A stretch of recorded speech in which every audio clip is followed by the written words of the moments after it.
नमस्कार दोस्तों, जैसा कि आप लोग सभी जानते हैं कि आज हमारी सेकंड क्लास है, जो हमारी हिंदी की चल रही है, सीरीज़ चल रही है और ये हमारी एसएससी जीडी को डेडिकेटेड है। और बहुत सारे बच्चों का एक जो समस्या बनी हुई थी ना, वो हमने इसमें सोल्व करने की कोशिश की है। हमने जो इसमें क्वेश्चंस लेकर के आए हैं आपके, वो आपके न्यू पैटर्न पर लेकर के आए हैं, जिससे कि आपको कोई प्रॉब्लम क्रिएट ना हो। देखिए, मैंने पिछली क्लास भी ली थी, तो उसमें भी मैंने कुछ क्वेश्चंस आपके शब्दावली के रखे थे, प्रशासनिक शब्दावली के। तो अब मैंने ये सोचा कि मैं इसमें संख्या बढ़ा दूँ शब्दावली की। रीज़न ये है कि देखो, इससे पहले हमने एक सीरीज़ कराई, जिसमें आपने यूपीएसआई, यूपी पुलिस कांस्टेबल और एसएससी जीडी या ऐसा कोई भी एग्ज़ाम जिसमें हिंदी आती है, उसमें चैप्टर वाइज़ क्वेश्चन हमने कंप्लीट कराए। उसमें हमने इम्पोर्टेंट क्वेश्चन्स भी रखे और इम्पोर्टेंट फैक्ट को भी कवर किया।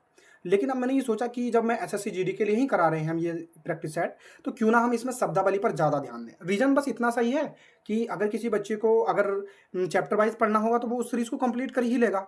अब इसमें जो इम्पोर्टेंट बात थी कि मैं आपको इसमें ज़्यादा से ज़्यादा ऐसे पॉइंट दे सकूँ जो कवर कर सकें। अब मैं इसमें ग्रामर भी कम लेकर के आया हूँ, बिल्कुल क्लैरिटी के साथ बता रहा हूँ। बट हाँ, इतने नहीं, जी ज़्यादा कम नहीं, पर हाँ, मैंने संख्या जो है शब्दावली की ज़्यादा लाए हूँ और यानी कि प्रशासनिक शब्दावली, क्योंकि इसमें बच्चों को बहुत ज़्यादा परेशानी हो रही है। तो मैं नहीं चाहता कि आप परेशान हों। देखिए, आपका अगर प्रश्न गलत हो रहा है, तो क्लास में होना चाहिए, ना कि आपका एग्ज़ाम हॉल में। ठीक है? तो मैंने उसी चीज़ को देखते हुए इसमें शब्दावली लाने की पूरी कोशिश की है। तो आज हमारी क्लास नंबर 2 है, यानी प्रैक्टिस सेट नंबर 2। इससे पहले एक करा दिया है और मैंने इसकी प्लेलिस्ट भी बनवा दी है, तो आप इसकी प्लेलिस्ट जो है सेव कर लेना। रोज़ क्लास इसी समय पर मिलती रहेगी आपको। और देखो, ये शब्दावली आप अगर आप लिख लेंगे ना अपनी कॉपी में और उसे फिर लर्न कर लेंगे, तो वो ज़्यादा बेस्ट रहेगी आपके लिए। ठीक है? तो चलिए अपनी हम क्लास शुरू कर लेते हैं। इसमें हमने इम्पोर्टेंट क्वेश्चंस को कवर करेंगे और इम्पोर्टेंट फैक्ट को कवर करेंगे। क्यों? देखो, इम्पोर्टेंट फैक्ट कवर करेंगे, जो रह जाते हैं बाकी ऑप्शंस को हम सोल्व कर लेते हैं। कुछ क्वेश्चंस आपके एचडब्ल्यू भी मिलेंगे, तो उनका जवाब भी आप प्लीज़ कमेंट बॉक्स में ज़रूर देना। क्योंकि देखो, ये इम्पोर्टेंट चीज़ें हैं जो कि आप सबके लिए बहुत ज़्यादा इम्पोर्टेंट है। तो चलिए अपनी आज की क्लास हम शुरू कर लेते हैं। तो नमस्कार दोस्तों, अगर आप अपने अदम्य करियर अकेडमी के यूट्यूब चैनल पर हैं, तो प्लीज़ पहले चैनल को सब्सक्राइब कर लें और बेल आइकन को प्रेस कर लें, जिससे मैं किसी भी नेक्स्ट टॉपिक पे कोई भी अगर क्लास लेता हूँ, तो उसका नोटिफिकेशन आप तक चला जाएगा। देखिए, कुछ बातें मैं अभी बता दूँ कि इसमें देखो इम्पोर्टेंट क्वेश्चंस लेकर के आया हूँ। आप क्लास लेंगे तो आपको खुद पता चल जाएगा। फर्स्ट क्लास जिसने ले रखी होगी वो सब जानते ही होंगे, या आपने यूपी पुलिस की जो सीरीज चल रही है वो कवर की होगी, तो और भी ज़्यादा बेटर तरीके से जानते ही होंगे। अब इसमें इम्पोर्टेंट फैक्ट को भी कवर करेंगे। ज़रूरी नहीं है कि आपको सेम क्वेश्चन देखने को मिल जाए। 99 अगर आपके दिन अच्छे चल रहे हैं तो आप समझ ही सकते हैं, तो मिल ही सकता है। तो उस चीज़ को आप बिल्कुल भी परेशान ना हो, हम इम्पोर्टेंट फैक्ट को भी कवर करेंगे। अब तीसरा इंपॉर्टेंट सवाल कि भाई इस क्लास की पीडीएफ कहाँ मिलेगी? तो इस क्लास की पीडीएफ आपको अपने अदम्य करियर अकेडमी के टेलीग्राम चैनल पर मिलेगी। वहाँ से जुड़ेंगे आप और उसे ज्वाइन कर लें, तो जैसे ही क्लास अगर समाप्त होती है, तो हम उसके 10 से 15 मिनट बाद आपकी पीडीएफ को अपलोड कर देते हैं टेलीग्राम चैनल पर। तो वहाँ से आप टेलीग्राम चैनल से आप अपनी उम, पीडीएफ को प्राप्त कर सकते हैं बिना किसी दिक्कत के। अब ऑफिशियल चैनल से जुड़ेंगे तभी आपको प्राप्त हो पाएगी। अब अगर अनऑफिशियल या किसी और के से जुड़ जाएँगे, तो मैं कैसे प्रोवाइड करा सकता हूँ? बहुत सारे बच्चों का कहना होता है कि भई हमें अदम्य करियर अकेडमी का टेलीग्राम चैनल नहीं मिल रहा है। तो मैं बता दूँ कि इसी वीडियो के डिस्क्रिप्शन में मिल जाएगा लिंक, या फिर इसी वीडियो के कमेंट बॉक्स में पिन हुआ मिल जाएगा, या फिर आप अपने अदम्य करियर अकेडमी के यूट्यूब चैनल के अबाउट सेक्शन में जाएँगे ना, तो वहाँ से भी आपको ऑफिशियल चैनल मिल जाएगा, टेलीग्राम चैनल। ठीक है? तो चलिए अब अपनी हम क्लास शुरू कर लें। और इसमें आपके शब्दावली मैंने बहुत रखी है, बिल्कुल भर-भर के रखी है, आपको परेशान नहीं होना है। ठीक है? तो चलिए अपनी आज की हम क्लास शुरू कर लेते हैं, जिसमें हमारे 20 प्रश्न हैं और आज का जो टारगेट है वो 18 प्रश्नों का टारगेट है।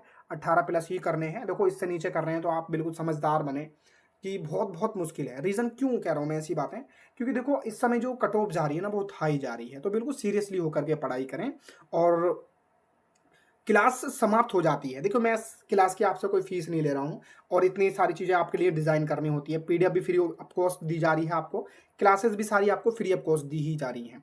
बस ये इच्छा है कि आप चैनल को सब्सक्राइब करें, दोस्तों के साथ साझा करें और अपना फीडबैक दें, वो बहुत ज़्यादा ज़रूरी होता है। और टेलीग्राम चैनल्स को भी ज़रूर जॉइन कर लें, क्योंकि उससे ही आप अपना पीडीएफ प्राप्त कर पाएँगे। तो आज का हमारा प्रश्न क्या है, जो क्योंकि प्रश्न संख्या 1 है, उसमें क्या कहा गया है उसके बारे में बात कर ले रहे हैं।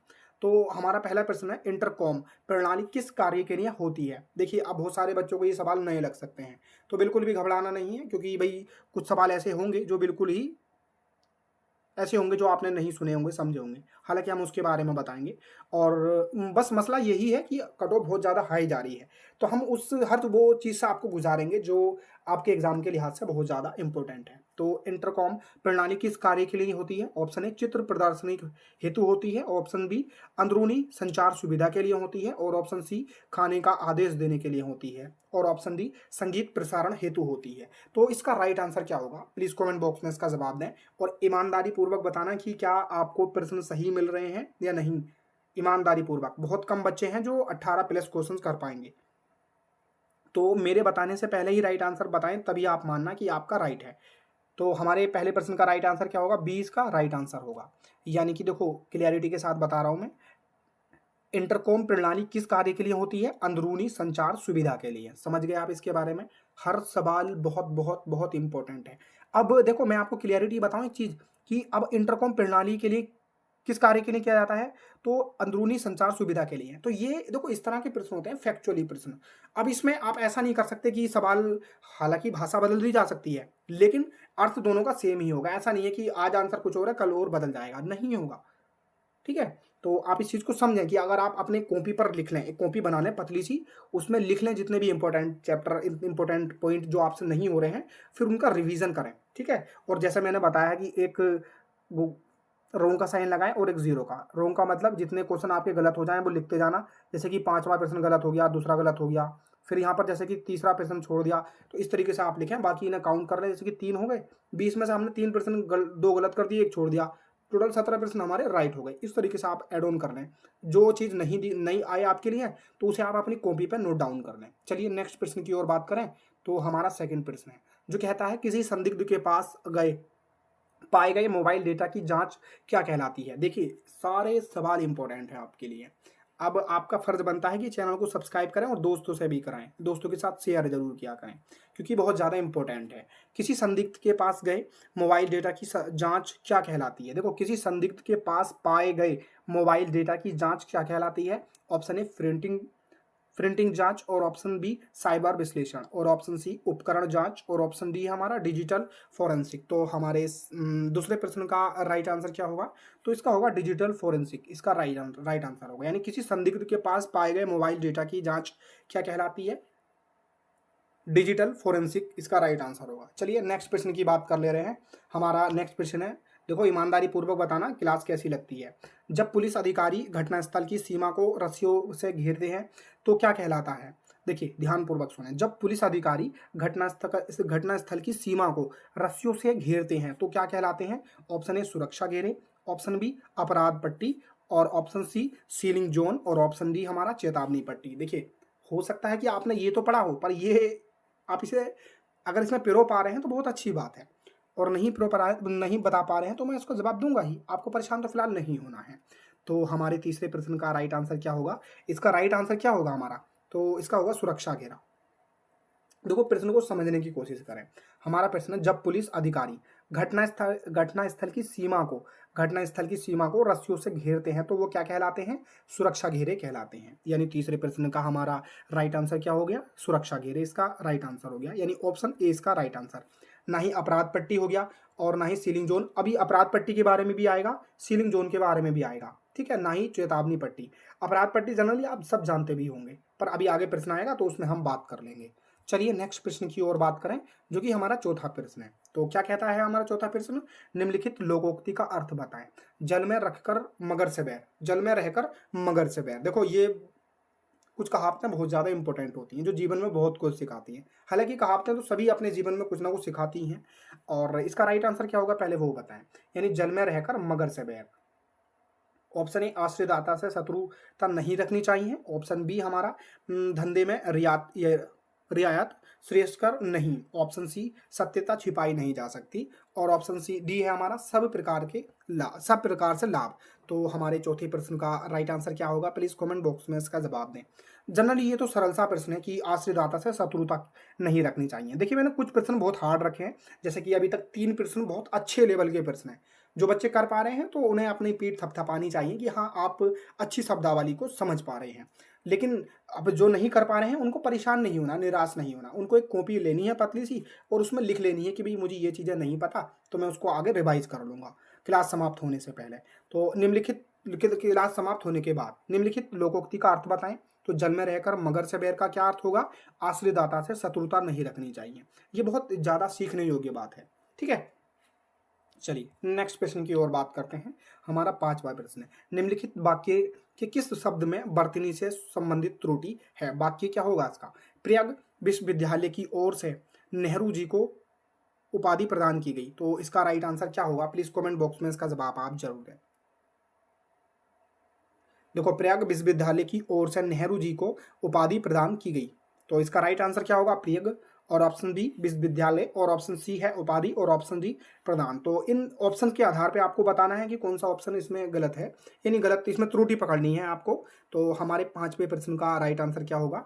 तो देखो, प्रयाग नहीं होता, प्रयाग विश्वविद्यालय है ना, तो इसमें ये ए इसका राइट आंसर हो गया। अब हमारा 6वां प्रश्न है, दिए गए विकल्प में सृष्टि का विलोम शब्द कौन सा है? यानी सृष्टि का आपको विलोम शब्द बताना है, प्लीज कमेंट बॉक्स में बताएं। जैसे कि सृष्टि का विलोम शब्द उत्पत्ति होगा, ऑप्शन ए, ऑप्शन बी रचना होगा, या ऑप्शन सी हमारा व्यष्टि होगा, या ऑप्शन डी हमारा क्या होगा? प्रलय होगा। तो इसका राइट आंसर क्या होगा? प्लीज कमेंट बॉक्स में इसका जवाब आप जरूर दें। 6ठे प्रश्न की अगर हम राइट आंसर की बात करें तो प्रलय इसका राइट आंसर होगा। सृष्टि मतलब रचना भी सृष्टि मतलब रचना भी कह सकते हैं, उत्पत्ति भी कह सकते हैं, व्यष्टि भी कह सकते हैं, लेकिन प्रलय मतलब खत्म करना हो गया। तो इसका राइट आंसर क्या हो जाएगा? डी इसका राइट आंसर हो जाएगा। अब देखो, बहुत सारे अगर पर्यायवाची की बात करें तो अगर हम इसमें देखें, देखिए कुछ शब्दों के अर्थ देख लेने चाहिए। जैसे सृष्टि है तो उसका अर्थ आप उत्पत्ति से भी लगा सकते हैं, रचना से भी लगा सकते हैं, व्यष्टि से भी लगा सकते हैं। अब जैसे कुछ शब्द बहुत ज्यादा इंपॉर्टेंट होते हैं, जैसे कि अब्द का पूछा जाता है, जिसके क्या क्या अर्थ होते हैं? जैसे कि साल होता है, वर्ष होता है, आकाश होता है, बादल होता है, मेघ होता है। और भी अगर हम बात करें तो इच्छा, तो वो बहुत सरल सा शब्द है, लेकिन इसके कुछ शब्द जो इंपॉर्टेंट होते हैं, जैसे कि अभीप्सा, अभिलाषा, मनोरथ, ईशा, ठीक है, और रात। और इसी तरीके से जैसे कि कबूतर का कभी कभी बहुत बार पूछा जाता है, जैसे कि करवल, कपोत, हरिल, रक्तलोचन, परावत, ये सब इसके कबूतर के होते हैं। चलिए अपने नेक्स्ट प्रश्न की ओर देखते हैं। और देखो, अभी सीरीज शुरू की जाएगी आपकी जीएस की, एसएससी जीडी की। तो बच्चों देखो, आपको कमेंट बॉक्स में बताना है कि आपको किस सब्जेक्ट के लिए आपको क्लासेस चाहिए। जल्द ही शुरू की जाएंगी, और ये क्लासेस भी बहुत सारी डिमांड थी बच्चों की कि आदम कैरियर एकेडमी की ओर से सीरीज कंप्लीट की जाए। देखो, आपके भरोसे के लिए ही मैं इस तरह के प्रैक्टिस सेट लाने की कोशिश करता हूँ। अब मैं इतने सवाल को भी ला सकता था कि किसी दूसरों की टोपी उठाकर चलता बना। देखिए,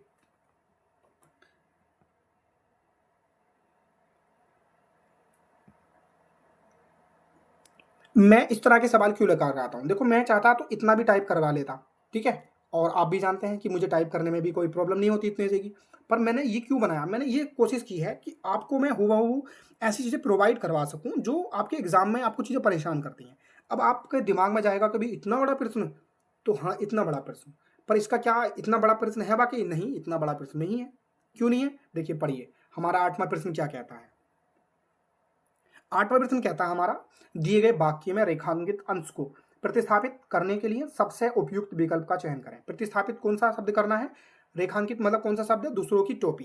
तो इसका राइट आंसर क्या होगा? यानी इन शब्द में कोई परिवर्तन, मतलब परिवर्तन प्रतिस्थापित करना है इन शब्दों से। यानी ऑप्शन ए दूसरे से टोपी, ऑप्शन बी दूसरे में टोपी, और ऑप्शन सी दूसरे पर टोपी, और ऑप्शन डी किसी बदलाव की आवश्यकता नहीं है। अब मैं इतना लंबा क्यों लिख करके लेकर आया? उसका रीजन बस यही है, जब आप अपनी पेपर देने जाते हैं, एग्जाम हॉल में जाते हैं ना, तो स्क्रीन पर आपको इतना बड़ा ही देखने को मिलता है।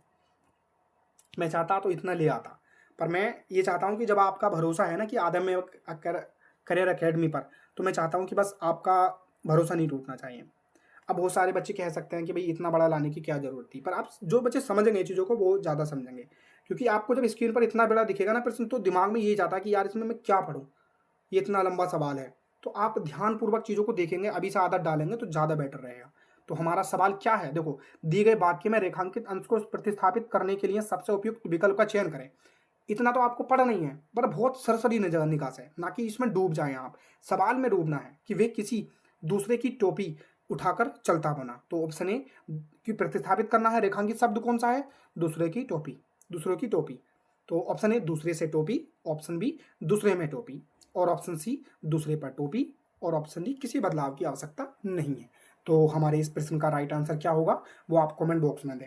नहीं तो मैं बताऊं, इसका राइट आंसर तो डी होगा, यानी किसी बदलाव की आवश्यकता नहीं है। समझ गए आप इस चीज़ को? इतने लंबे प्रश्न अभी आपको और मिलेंगे।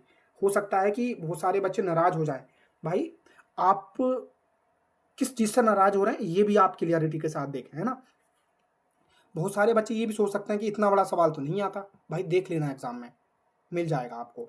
हमारा 9वां प्रश्न है, वह पूजा के लिए कमल का फूल लाया। रेखांकित यानी फूल, कमल जो है ना रेखांकित, रेखांकित शब्द है। रेखांकित शब्द का सर्वाधिक उपयुक्त श्रुति संविधानार्थक शब्द है। ऑप्शन ए जलश, और ऑप्शन बी जलद, और ऑप्शन सी जलज, और ऑप्शन डी जलद। तो हमारे 90 प्रश्न का राइट आंसर क्या होगा, प्लीज कमेंट बॉक्स में इसका जवाब आप जरूर दें।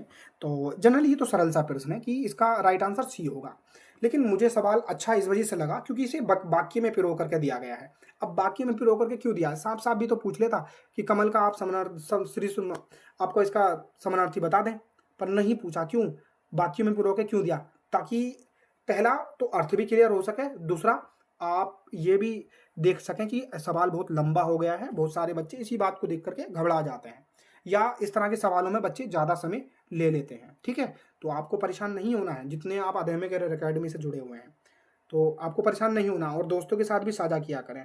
ऐसा नहीं होता कि शिक्षा हम किसी को साझा करेंगे तो वो आपकी कम हो जाएगी, नहीं, शिक्षा ऐसी ना होती है। ठीक है, सरस्वती माँ ऐसी नहीं है, जो शिक्षा बांटने से बढ़ती है। तो इसका सी इसका राइट आंसर हो जाएगा।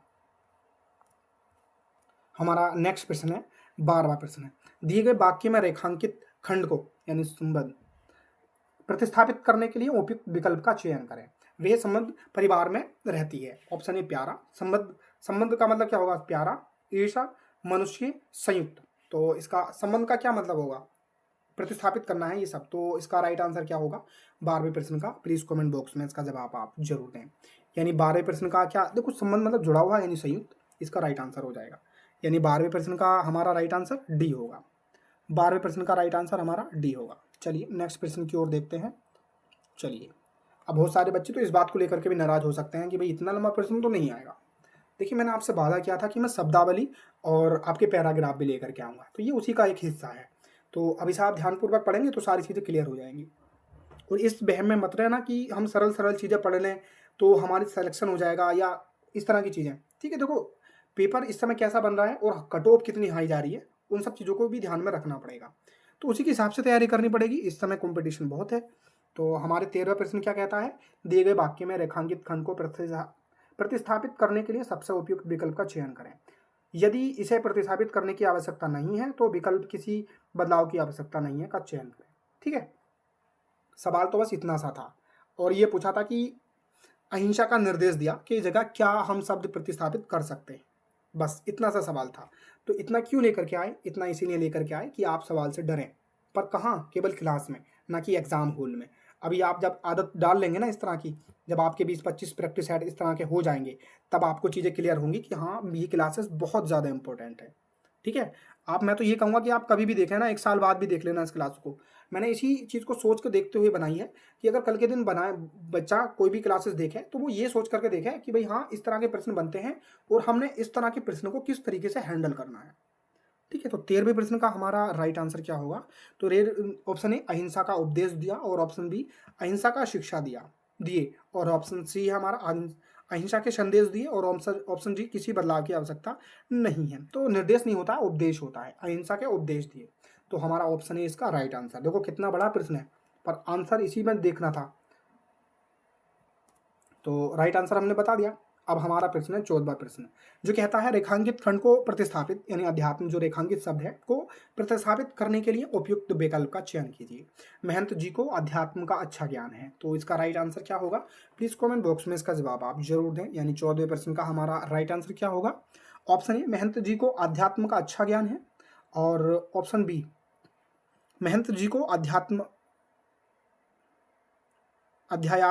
का अच्छा ज्ञान है। देखो ध्यानपूर्वक पढ़ना, महंत जी को अध्यात्म का अच्छा ज्ञान है, और ऑप्शन डी है हमारा महंत जी को अध्यात्म का अच्छा ज्ञान है। तो इसका राइट आंसर क्या होगा, प्लीज कमेंट बॉक्स में इसका जवाब आप जरूर दें। बहुत सारे बच्चे इस सवाल को भी विवादित कर सकते हैं। ठीक है, अब इसका राइट आंसर देना ईमानदारी पूर्वक। देखो बहुत सारे बच्चों का जवाब बहुत ज़्यादा गलत होंगे। तो हमारे 14वें प्रश्न का राइट आंसर क्या होगा, प्लीज़ कमेंट बॉक्स में इसका जवाब दें। देखो इसमें ऑप्शन बी और ऑप्शन सी तो वैसे ही गलत है। अब आपको देखना यह है कि इसमें राइट आंसर कौन सा है। महंत जी को अध्यात्म का अच्छा ज्ञान है, यानी महत्म जी को अच्छा महंत जी को अध्यात्म का अच्छा ज्ञान है। और ऑप्शन डी, महंत जी को अध्यात्म का अच्छा ज्ञान है। तो इसमें राइट आंसर कौन सा होगा? तो राइट आंसर इसमें कौन सा होगा? ए और डी इसके दोनों राइट आंसर होंगे। देखो इस तरह के भी सवाल अभी आपको मिलेंगे क्लासों में, जिससे कि आप क्लास में एक्टिव रह सकें। ठीक है, तो परेशान नहीं होना है बिल्कुल भी। चलिए नेक्स्ट प्रश्न की ओर देखते हैं। हमारा नेक्स्ट प्रश्न है 15वां प्रश्न है।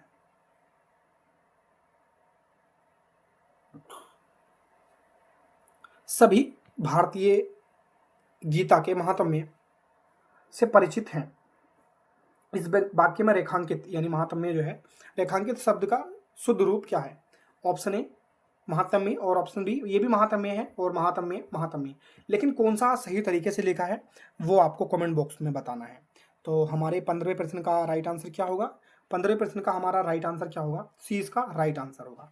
यानी महात्म्य जो शब्द है उसका सही शुद्ध रूप क्या होगा? वो होगा हमारा ऑप्शन सी इसका राइट आंसर होगा। देखिए बर्तनी भी पूछी जाती हैं, तो बर्तनी भी लेकर के आए हैं और सारी चीज़ें आपकी प्रोवाइड कराई जाएंगी। चलिए नेक्स्ट प्रश्न की ओर बात करते हैं। हमारा 16वां प्रश्न क्या कहता है? निम्नलिखित में विलोम शब्द युग्म नहीं है। देखो ध्यानपूर्वक प्रश्नों को पढ़ना। ये देखो मैंने हर तरह के प्रश्नों को लाने की कोशिश की है, इस तरह के भी और बड़े बड़े प्रश्न भी आप देख सकते हैं। देखिए इतने बड़े प्रश्न भी, हालांकि आंसर छोटे से देखा जा सकता है, लेकिन एग्जाम में आपको देखने को मिलते हैं तो बच्चे बहुत ज़्यादा होपलेस हो जाते हैं, या ऐसा कह सकते हैं अपना समय ज़्यादा खपा देते हैं इस तरह के प्रश्नों पर। तो मैंने उसी चीज़ को ध्यान में रखा है। ठीक है, आप देख सकते हैं। और शब्दावली को भी मैंने लाने की कोशिश की है, जैसे कि मैंने इसमें दिए थे आपके कि जब पुलिस अधिकारी घटनास्थल की सीमा को रस्सियों में घेरते हैं तो क्या कहलाते हैं? सुरक्षा घेरी। मैंने ये सारी चीज़ें कवर कराई हैं आपकी। तो आपका फर्ज बनता है प्लीज़ अपने दोस्तों तक शेयर ज़्यादा किया करें चैनल को, जिससे ज़्यादा बच्चे जुड़ सकें।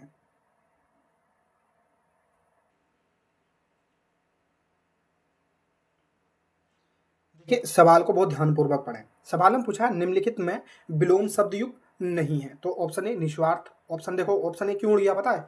यहाँ पर ऑप्शन ए भी क्यों नहीं लिखा है? जिन बच्चों ने चैनल को सब्सक्राइब नहीं किया है उनके वजह से उड़ गया। अब वो सब्सक्राइब कर लेंगे तो आपको मिल जाएंगे आगे से।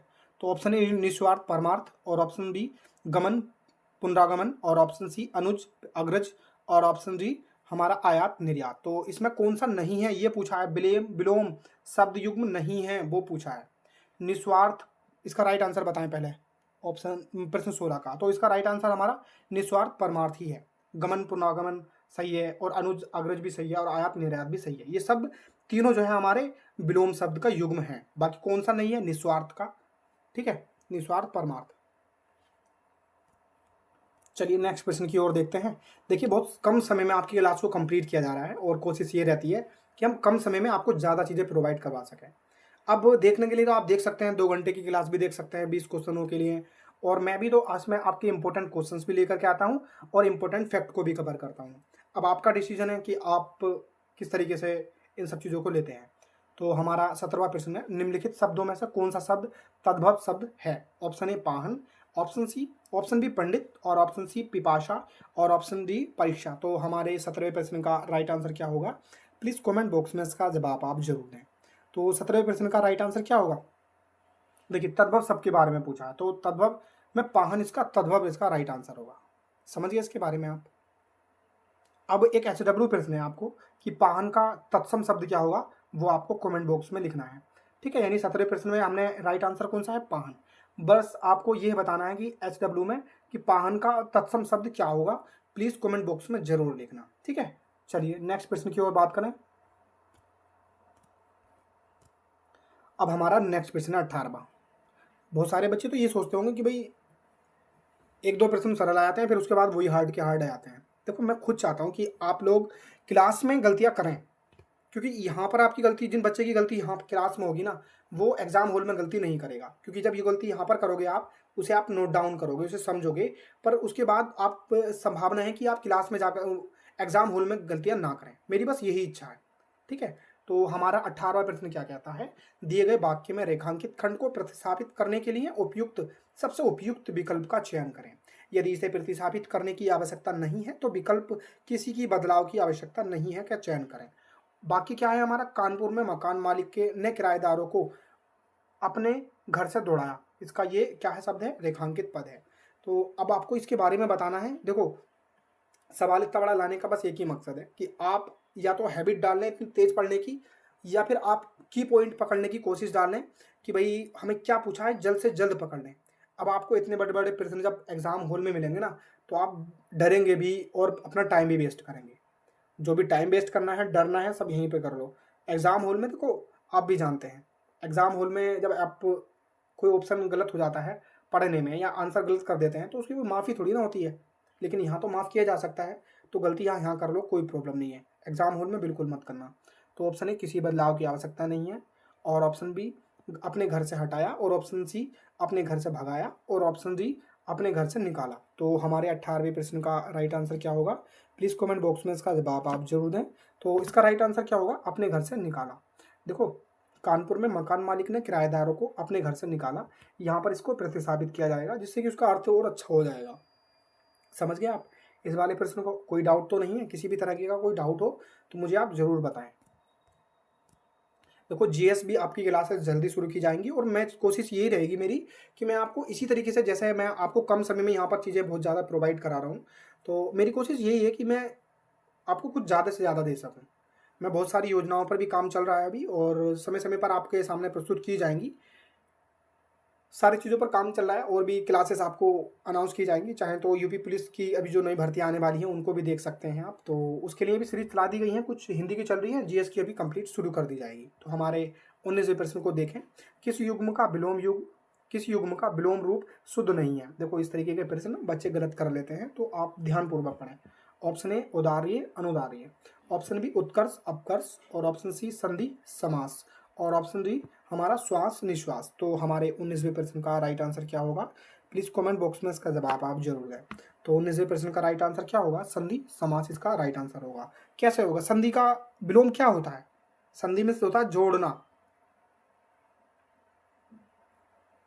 ठीक है, और संधि का विलोम क्या होगा ये आपको SW में बताना है कमेंट बॉक्स में, ठीक है। मैंने संधि का चैप्टर विस्तार में पूर्वक, समास का चैप्टर विस्तार पूर्वक अपने आधे में करियर एकेडमी पर पढ़ा दिया है, तो आप प्लेलिस्ट जाकर के चेकआउट कर सकते हैं, या फिर इसी वीडियो के डिस्क्रिप्शन में भी आपको प्लेलिस्ट मिल जाएगी, तो परेशान नहीं होना आपको किसी चीज़ के लिए। तो इसका राइट आंसर क्या होगा? 19 का सी इसका राइट आंसर होगा। संधि का विलोम शब्द क्या होगा आपको कमेंट बॉक्स में बताना है। देखो उत्कर्ष का अपकर्ष विलोम शब्द होता है, उदार्य अनादार्य ये भी होता है, श्वास निश्वास ये इसका विलोम होता है, लेकिन संधि का समास नहीं होता है। संधि का क्या होता है विलोम शब्द, वो आपको SW में बताना पड़ेगा, ठीक है। चलिए नेक्स्ट प्रश्न की बात कर ले रहे हैं, जो कि हमारा 20वां प्रश्न है। SW के प्रश्न हमारे 2 हो गए, उनका जवाब आपको देना है। और अब इस प्रश्न का जवाब देने के बाद आपको मैंने टारगेट दिया था 18 प्लस का, कितने बच्चों का है आपको लिखना है। किस तरीके से लिखना है? सबसे पहले अपना स्टेट का नाम लिखना है, ब्रैकेट में अपना डिस्ट्रिक्ट का नाम लिखना है, फिर आपको HW के क्वेश्चन बताने हैं तो उसका जवाब लिखना है, फिर उसके बाद लिखना है कि माई स्कोर जितना भी है, जैसे मान लो 18 प्लस है तो 18 लिख दें, या 18 से ज़्यादा है 19 है तो 19 लिख दें, ठीक है। ईमानदारी पूर्वक, बेईमानी मत करना। तो हमारा 20वां प्रश्न क्या कहता है उसके बारे में बात करें, तो हमारा 20वां प्रश्न कहता है सिंह के वंश में उपजा श्यार, लोकोक्ति का अर्थ है। देखिए बहुत अच्छा लोकोक्ति है और बहुत कम सुनने को मिलती है, पर मैंने ये कोशिश रही नहीं कि आप हारने नहीं चाहिए कहीं से भी। तो हमारे 20वें प्रश्न का राइट आंसर क्या होगा? ऑप्शन ए बहादुरों की कायर संतान, ऑप्शन बी आकरण विवाद, और ऑप्शन सी हमारा सदा एक सी दशा, और ऑप्शन डी दुविधा में पड़ जाना। तो हमारे 20वें प्रश्न का राइट आंसर क्या होगा? प्लीज़ कमेंट बॉक्स में इसका जवाब आप जरूर दें। तो हमारा राइट आंसर क्या होगा? बहादुरों की कायर संतान, तो इसका राइट आंसर होगा, यानी सिंह के वंश में उपजा सियार। तो ऐसा वैसा सिंह मतलब शेर के वंश में उपजा यानी उपना यानी कि जन्म लेना। सियार मतलब होता है, क्या होता है सियार मतलब? भेड़िया, ठीक है, समझ गए होंगे आप। अभी 20 क्वेश्चन पूरे नहीं हुए हैं। तो हमारा 20वां प्रश्न क्या है? सिंह के वंश में उपजा सियार, लोकोक्ति का अर्थ है बहादुरों की कायर संतान, तो इसका राइट आंसर हमारा ए होगा। चलिए नेक्स्ट प्रश्न की ओर बात करें, तो हमारा नेक्स्ट प्रश्न है 7वां प्रश्न। 7वां प्रश्न क्या कहता है?